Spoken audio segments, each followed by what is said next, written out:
तो इसमें वही साधक, वही शिष्य टिक पाएंगे जो अपने गुरु पर एक निष्ठता बनाए हुए किसी न किसी प्रकार से गुरु साधकों की साधना में ऊपर उठाते। सुमेरु पर्वत के तुल्य अपार धन हो, यस कीर्ति दिग्दिगांतरों में व्याप्त हो, फिर भी ये मन अगर गुरु चरणों में आसक्त ना हो तो, क्योंकि गुरु चरणों में अगर आसक्त होगा तो मुक्ति के मार्ग पर चल पड़ेंगे, और संसार में आसक्त होगा तो फिर संसार और 84 के चरणों पर ही अटके रहेंगे, भटकते रहेंगे।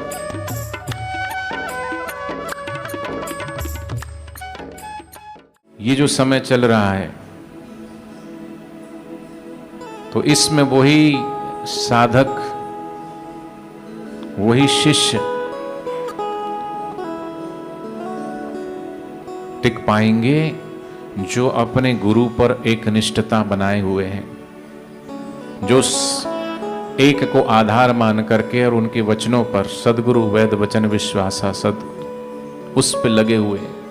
नहीं तो तरह तरह के प्रलोभन, तरह तरह की बातें, ये माया के ही प्रकार है। कोई तो मैं कोई कैसा व्यक्ति मिल जाएगा, कभी कोई कैसा व्यक्ति मिल जाएगा, और कुछ का कुछ, ये सब चलता रहेगा खेल। लेकिन अपने आप को बचाएं इन प्रपंचों से, और सिर्फ उधर ही ध्यान दें जिधर सदगुरु हमें लेके जाना चाहते हैं, जो सदगुरु कह रहे हैं। क्योंकि जो खेत को, खलिहान को, बाग को, बगीचे को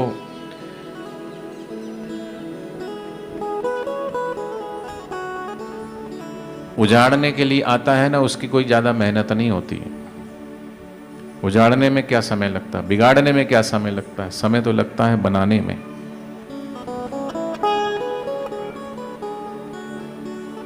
इस आश्रम को बनाने में वर्षों लग गए होंगे, लेकिन अगर इसको मिटाना हो तो कितनी देर लगेगी? ऐसे ही सब साधकों को गुरुदेव ने वर्षों तक अपनी भक्ति से, अपनी तपस्या से, अपनी साधना से, बापूजी ने अपना ध्यान, अपनी समाधि, अपना सुख छोड़ करके हमारे लिए नगर नगर, डगर डगर घूमे, और हम सबके हृदय में उस भगवान के प्रति प्रेम को प्रकट किया, भगवान के प्रति श्रद्धा और विश्वास को जगाया, भक्ति के मार्ग पे चलाया, चाहे ज्ञान योग के मार्ग से, चाहे ध्यान योग के मार्ग से, चाहे कर्म योग के मार्ग से। तो ये सुंदर जो भक्ति का, ज्ञान का, ध्यान का ये बगीचा खिलाना, तो कोई जंगली जानवर आकर इसको रौंद ना दे, तो उसकी रक्षा करना चाहिए।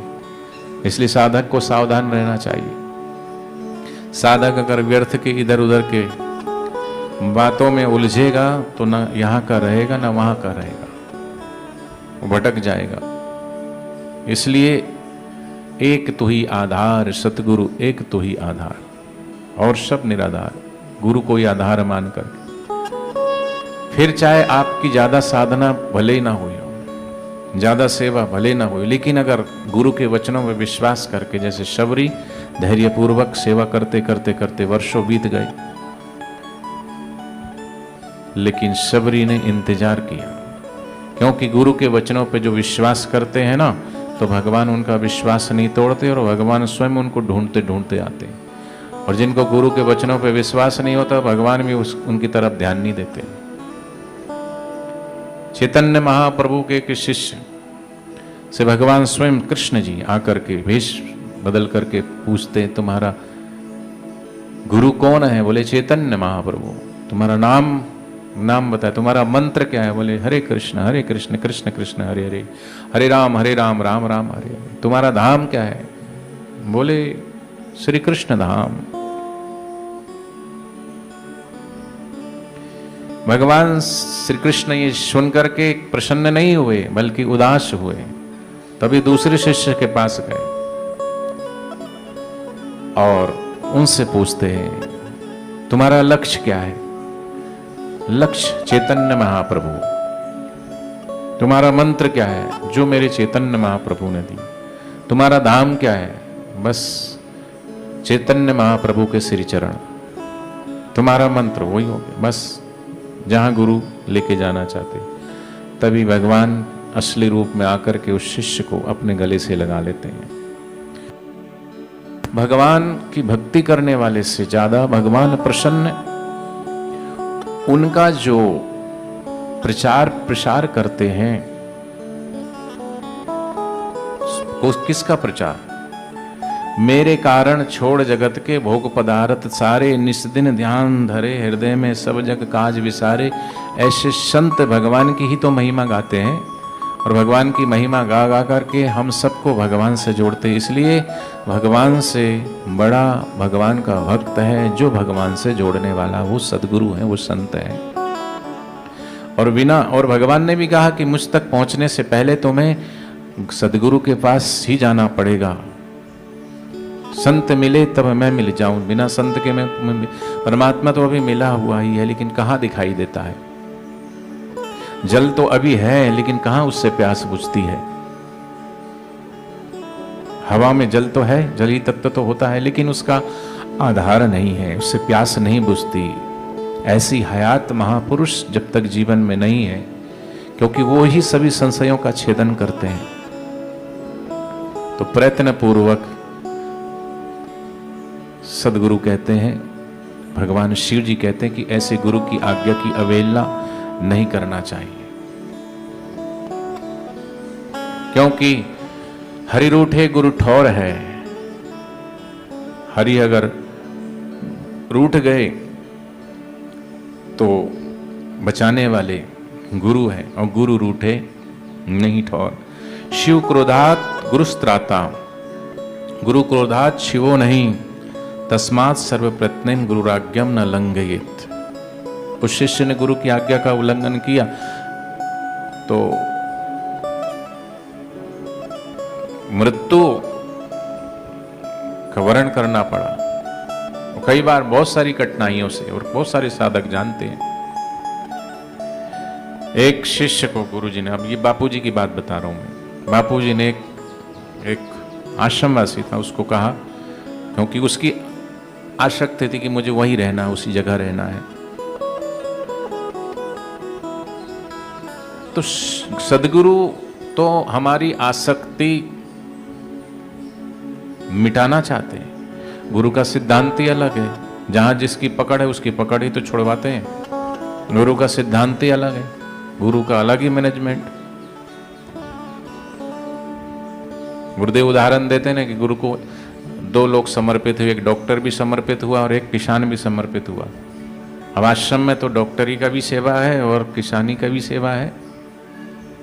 तो डॉक्टर उसकी एजुकेशन के हिसाब से वो बढ़िया सेवा कर सकता है, और खेत और खलियान और बगीचे की सेवा तो कौन कर सकता है? किसान कर सकता है। लेकिन ये सदगुरु का मैनेजमेंट है, यहाँ सब कुछ उल्टा होता है। किसान को बोलते हैं तुम ध्यान करो। अब ध्यान करना डॉक्टर के लिए सुलभ है, बढ़िया से ध्यान कर सकता है, किसान खेती अच्छी कर सकता है, लेकिन डॉक्टर को बोलते तुम खेती करो, है ना, दोनों उल्टा।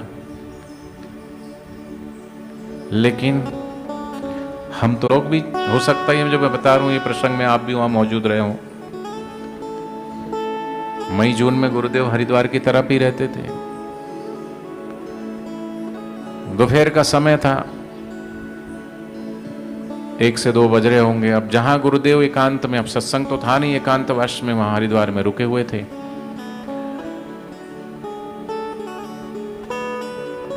तभी अचानक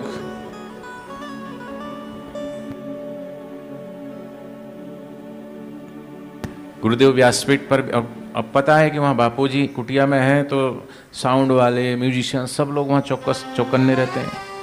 तो साधक तो चलो, साधक कोई बड़दादा पे लेटा हुआ है, कोई बैठा हुआ, कोई जप कर रहा है, कोई लेट गया, कोई सो गया, कि गुरुजी पता नहीं कब आ जाएं और कब गुरुदेव की एक झलक मिल जाए।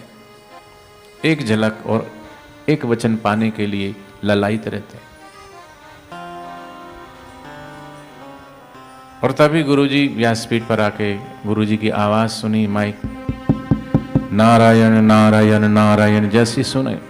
बापूजी की आवाज सुन के सब भागे भागे, कोई पेड़ के नीचे से भागा, कोई वहाँ बड़दादा से भागा, कोई वहाँ पीछे नीचे लेटा वहाँ से भागा, भाग के थोड़ा फटाफट आके बैठ गए। अब गुरुजी विनोद भी करते कान में, हाँ भाई कहाँ कहाँ से आए हो। किसी ने कहा मेरठ से आए, कोई बोले मुजफ्फरनगर से आए, कोई बोले हम गाजियाबाद से आए, कोई बोले हम दिल्ली से आए, कोई बोले हम हरियाणा से आए, कोई बोले हम हिमाचल से आए। अच्छा भोजन किया कि नहीं? बोले गुरुजी भोजन तो हाँ सब ने कर लिया। गिने चुने 10-5 लोग थे जिन्होंने भोजन नहीं किया था। तो गुरुजी ने कहा तुमने क्यों नहीं किया भाई? लाओ भाई, इन्होंने भोजन नहीं किया, इनको प्रसाद मिलना चाहिए। बढ़िया थाल में गुरुजी ने मिठाई भी थी, उसमें काले अंगूर भी थे, केले छील कर केले, मिठाई सब का बढ़िया मिक्स करके अपने हाथों से प्रसाद, इधर प्रसाद बन रहा था और उधर लोगों की जीभ में पानी भी आ रहा था कि ये प्रसाद अब गुरुदेव के हाथ का स्पर्श किया हुआ प्रसाद है। ऐसे हाथ लगा दें ऊपर से बात अलग है, लेकिन अपने हाथों से ही बना रहे हैं वो प्रसाद में तो स्वाद ही कुछ अलग है। अब इंतजार था कि बस गुरुदेव का प्रसाद उधर से इधर आए। 2 थाल अलग अलग किए गए, मन अपने हाथों से प्रसाद बनाए। गुरु एक थाल इधर बहनों में ले जाओ, एक थाल भाइयों में ले जाओ। अब जैसे ही प्रसाद बांटने की बारी आई, गुरु जी ने कहा रुको, ये सबको नहीं देना है प्रसाद। जिन्होंने भोजन नहीं किया, जो खा के बैठे उनको क्यों देना? जिन्होंने नहीं खाया है उनको देना, जिन्होंने खा लिया उनको क्या पेट भर के बैठे उनको दो, और अच्छे अच्छे से दो, भर भर के दो, मुट्ठी भर भर के दो। फिर उनको बोले कि तुम ऐसे रखो एक हाथ में और दूसरे हाथ से ऐसे धीरे धीरे चूगो, बोलते हैं ना चिड़िया जैसे चूगती है, आराम आराम से खाओ, उनको दिखाओ फिर खाओ, उनको दिखाओ फिर खाओ। तो देखो गुरुदेव के तो प्रत्येक के कार्य आनंद को देने वाले, उनकी हर एक क्रिया, उनका देखना भी आनंदमय है। नैनम मधुरम चलितम मधुरम मधुराधिपते रखिलम मधुरम, उनका सब कुछ मधुर है। उनका चलना मधुर है, उनका बोलना मधुर है, उनका देखना मधुर है। क्योंकि गुरु है ना, हर बात में सीख मिल जाती है, हर बात में प्रेरणा। उनके मुख से जो भी निकलता है वो दूसरों के लिए ही, क्योंकि तरुवर सरोवर संत जन चौथा वर्ष में परमार्थ के कारण चारों परमार्थ ही परमार्थ है। उनकी वाणी में, उनके कर्म में सिवाय परमार्थ के और कुछ नहीं। अपना तो कोई स्वार्थ है नहीं, क्योंकि उन्होंने तो जो परम स्वार्थ था वो सिद्ध कर लिया। परम स्वार्थ क्या है? हम मतलब को स्वार्थ समझ लेते, वास्तव में स्वार्थी शब्द बड़ा गहरा और ऊंचा है। स्व का अर्थ जिन्होंने जान लिया, हाँ, और स्व का अर्थ तो जो आत्मा उस परमात्मा को उन्होंने जान लिया, जानना सो जिसे जान लिया, पाना काम क्या बाकी रहा, लग गया पूरा निशाना, काम क्या बाकी रहा। पर दूसरों को उठाने के लिए, दूसरों के कल्याण के लिए किसी को मारना है तो 2 चपेट भी लगाते, किसी को मार के तो किसी को डांट के तो किसी को पुचकार के तो किसी को हंस के तो कभी किसी को रुला के। ध्यान में लोग हंसते भी हैं, रोते भी हैं, विरह में भी रोते, तो किसी न किसी प्रकार से गुरु साधकों की साधना में ऊपर उठाते हैं। तो गुरु जी ने कहा कि ये भी, अब ये बात है भले पुरानी, लेकिन अभी गुरुदेव की इन चीज़ों को याद करके हृदय अभी भी तो प्रफुल्लित हो रहा है, अभी भी आनंदित हो रहा है। इसलिए बीते हुए शोक का, बीते हुए दुख का चिंतन नहीं, बल्कि बीते हुए वो क्षण जो गुरुदेव के साथ बिताए हो, वो उसको याद करोगे तो वो अभी भी आनंद देने वाला होगा। पुराना दुख को याद करोगे तो वो आनंद नहीं देगा, पुराना सुख को भी याद करोगे तो भी वो आनंद नहीं देगा। लेकिन व्यक्ति सुख और दुख को याद करते रहता, भूत और भविष्य की कल्पना वर्तमान में। लेकिन अभी गुरुदेव की उन वचनों को, उन चीज़ों को याद करें तो अभी भी हृदय प्रफुल्लित होता है। अब सोचो, कल्पना करो कि दिखा दिखा के खा रहे होंगे तो वहाँ लोगों को आनंद भी आ रहा होगा। अब जिन्होंने भोजन नहीं किया उनकी तो कहते लॉटरी ही लग गई ना, पर जिन्होंने भोजन किया था वो पछता रहे थे, काश हम भी भूखे रहते तो अपने गुरुदेव के हाथ का प्रसाद मिल जाता। चलो जी, ये बात हुई, खाए पिए बढ़िया हो, फिर सत्संग भी हुआ बढ़िया से। दूसरे दिन फिर ऐसा ही हुआ, फिर उसी दोपहर के टाइम पे फिर 1:30-2 बज रहे होंगे, फिर गुरुदेव अचानक व्यासपीठ पर आ गए, नारायण नारायण नारायण। फिर दौड़ करके सब आए, फिर गुरुदेव ने वही चीज़ दोहराई, भोजन किया सबने, कहाँ कहाँ से आए हो, आज तो भीड़ ज़्यादा है। गुरुजी बोले कल तो हम यहाँ से निकलने वाले हैं, कहाँ कहाँ से आए हो, सबने बताया। अच्छा भोजन किया कि नहीं? आज उल्टा था, आज भोजन करने वाले जो लोग थे वो गिने चुने लोग थे, लेकिन भोजन ना करने वालों की संख्या बहुत थी, क्योंकि वो मान बैठे थे कि कल ऐसा हुआ था तो आज भी ऐसा होगा। अच्छा गुरुजी बोले इतने सारे लोग हैं, आज तो ग्राहकी ज़्यादा है भाई, लाओ भोजन ले, प्रसाद बनाओ। फिर भोजन वही प्रसाद बना, अपने हाथों से गुरुदेव ने प्रसाद बनाए। फिर एक थाल इधर और एक थाल इधर। जैसे बांटना शुरू, रुको अभी ऐसे नहीं बांटना, हाथ ऊंचा करो जिन्होंने भोजन नहीं किया। तो बहुत सारे लोग, अच्छा जिन्होंने भोजन कर लिया वो हाथ ऊंचा करो, ठीक है। तो अब बोले आज का जो प्रसाद है, क्योंकि भोजन किए हुए गिने चुने लोग थे, ना करने वाले बहुत सारे, बोले आज प्रसाद उन्हीं को दो जिन्होंने भोजन कर लिया है। चाकू पे गिरे तो भी कटना खरबूजे को ही है। ऐसे गुरु डांटे चाहे कुछ भी करे, हित ही हित छुपा हुआ है। प्रसाद नहीं दिया तो भी कि चलो इतनी देर से ये बैठे भूखे प्यासे, पर इनका तो हक बनता ही। दूसरा कि अरे ये क्या मतलब होता है, अभी तक भोजन नहीं किया तुमने। पर गणित क्या लगाया था कि कल गुरुजी ने ऐसा किया था तो आज भी, पर ऐसा किया क्या नहीं, क्योंकि हम अपनी बुद्धि से महापुरुषों को नहीं तोल सकते, क्योंकि महापुरुषों का गणित अलग होता है। संसार का गणित अंकों से चलता है और साधना का गणित अनुभव से चलता है। साधना में अनुभूति चाहिए, गणित नहीं। बहुत सारी चीज़ों में अनुभव होता है। शिक्षक ने पूछा विद्यार्थी से कि टीले के ऊपर 5 भेड़ है, उसमें से एक भेड़ को नीचे आ गई तो ऊपर को कितनी भेड़ बची? सबने कहा सर 4, सर 4। लेकिन एक समझदार विद्यार्थी था, उसने कहा सर एक भी नहीं बची। बोले क्यों? बोले मेरे घर भेड़ है, मुझे अनुभव है, एक जिधर चली सारी उधर ही जाती है। भेड़ चाल और भीड़ चाल, वो भेड़ चाल ऐसा ही है। देखा देखी पाप, भीड़ चलनी, भीड़ को देख के भीड़ जाने लगती, अरे उसके आस बहुत ही भीड़ है, बड़ी भीड़ है। पर भीड़ का टीवी पे आ गए, देख लिया, एक लोटा जल सभी समस्याओं का हल। चढ़ाने लगे जल। जल चढ़ाना कोई बुरी बात नहीं है, पर देखा देखी, कर्म कांड, उपासना, ये सब इच्छित पदार्थों की पूर्ति के लिए है, लेकिन ब्रह्मज्ञान अलग चीज है। ज्ञान में ज्ञान, ब्रह्म ज्ञान, और ज्ञानी में ज्ञानी, ब्रह्मज्ञानी सदगुरु। मुक्ति के लिए न जल चढ़ाने की आवश्यकता है, न बिल्व पत्र चढ़ाने की आवश्यकता है, न फूल चढ़ाने की आवश्यकता है, न भोग चढ़ाने की आवश्यकता है। मुक्ति के लिए तो अपने अहंकार को ही चढ़ाने की आवश्यकता है कि अहंकार चढ़ गया तो सब मिल गया। लेकिन जो चढ़ाना वो हम नहीं चढ़ाते, उसी को बचा के रखते हैं और बाकी की चीज़ हम चढ़ाते रहते। किसी ने उपासना बता दी, 1 लोटा जल सभी समस्याओं का हल, है ना। चलते ना टीवी पे आते हैं, माता बहनें जानती हैं, वो तो सबको देखती रहती हैं। सीहोर वाले बाबा यानी फिर कोई आगे मन की बात पर्चा बनाने वाले वहाँ चले जाएंगे। मन की बात भी जान लिए तो क्या, पर गुरुदेव तो मन से पार लेके जाना चाहते हैं। तो ये गणित तो अनुभव से चलता है। और अनुभव यही है कि गुरुदेव ने कल ऐसा किया था तो आज भी ऐसा करेंगे, ऐसा नहीं। उनके लिए तो प्रत्येक शिष्य के लिए अलग अलग, जब जो जैसा मिल जाए वैसा उसकी उन्नति, वो जिस जहाँ खड़ा वहीं से उसकी यात्रा शुरू कर देते हैं। कि कोई पहले पायदान पे खड़ा तो वहाँ से करेंगे, दूसरे को दूसरे पायदान से, तीसरे को तीसरे से, चौथे को चौथे से। तो कई बार हमारे को वो चीज़ें समझ में नहीं आती और गुरुदेव आगाह करते हैं लेकिन समझ में नहीं आए। तो उसको कहा वो कि तू अहमदाबाद चला जा। उसने कहा कि नहीं बापू जी मुझे यहीं रहने दीजिए, क्योंकि पास में दूरी पर थोड़ा सा गांव था उसका, उधर ही के रहने वाला था। तो आसक्ति थी और गुरुदेव तो आसक्ति ही छुड़वाना चाहते हैं।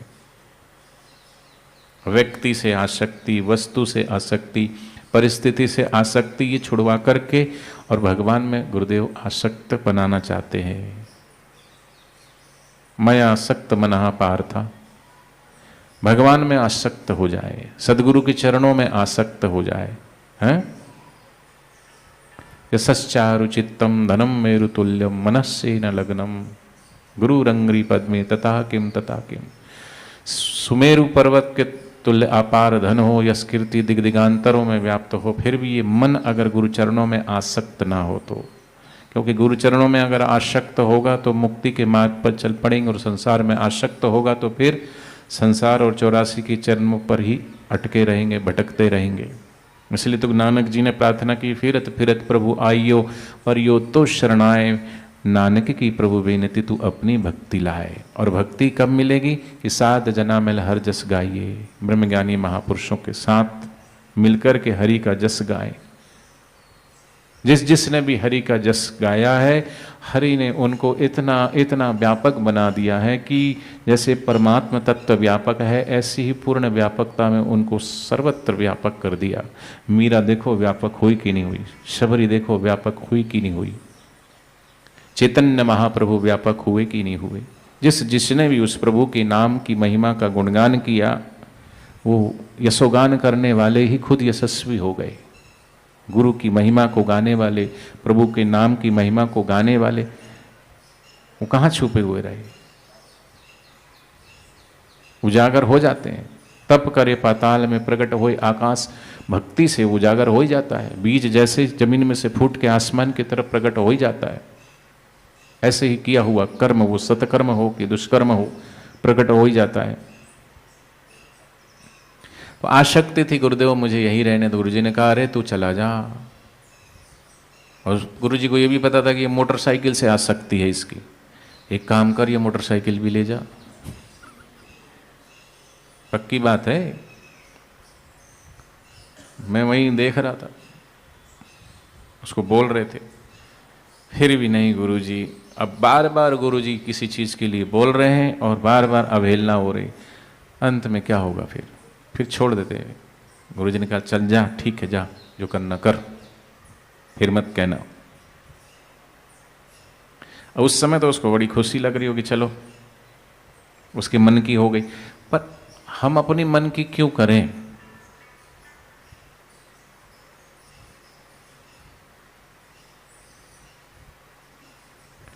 कई बार आश्रमों में रहने वाले भाई अगर गुरु जी के टच में होते तो हम लोग, पता है कि किसी सेवा से कहीं भेजे हैं तो वहीं रहेंगे, जब तक दूसरी आज्ञा नहीं आएगी वहां से नहीं निकलेंगे। एक बार बरेली में सत्संग था, बरेली से मैं पहुंचा रुद्रपुर।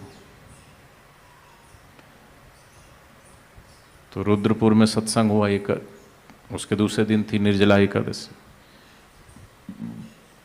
अब मुझे आज्ञा लेनी थी तो मैंने संदेशा प्रार्थना भेजी, लेकिन संदेशा नहीं आया। अब जाना तो कहाँ जाना है, रात हो गई है।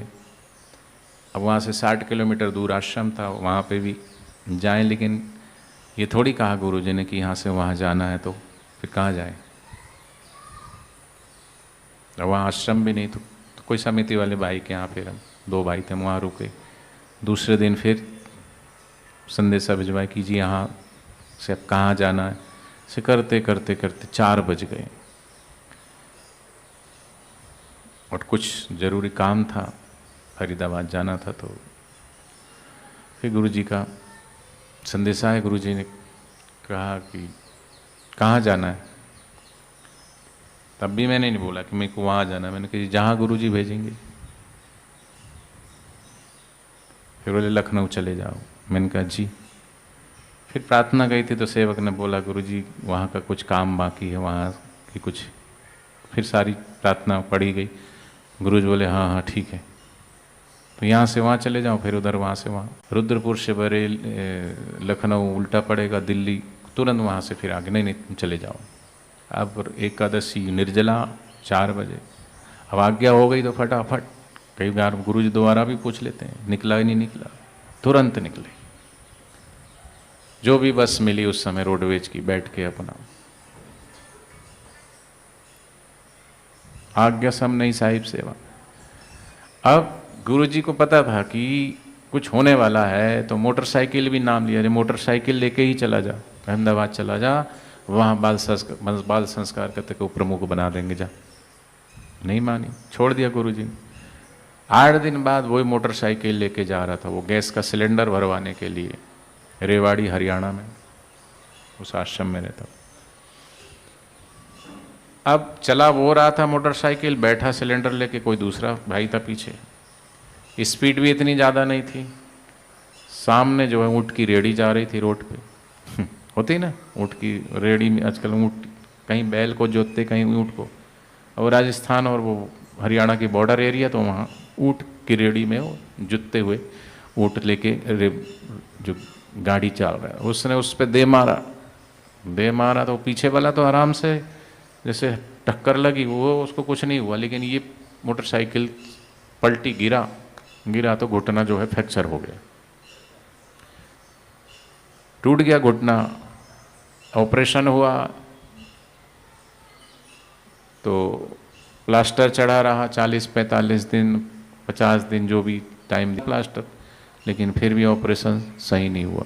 फिर दोबारा ऑपरेशन हुआ तो भी सही नहीं हुआ, अभी भी लंगड़ के ही चलता है और आश्रम में भी नहीं है। तो कई बार गुरुदेव के मुख से निकले हुए वचन वो हमारे हित के लिए, कल्याण के लिए होते हैं।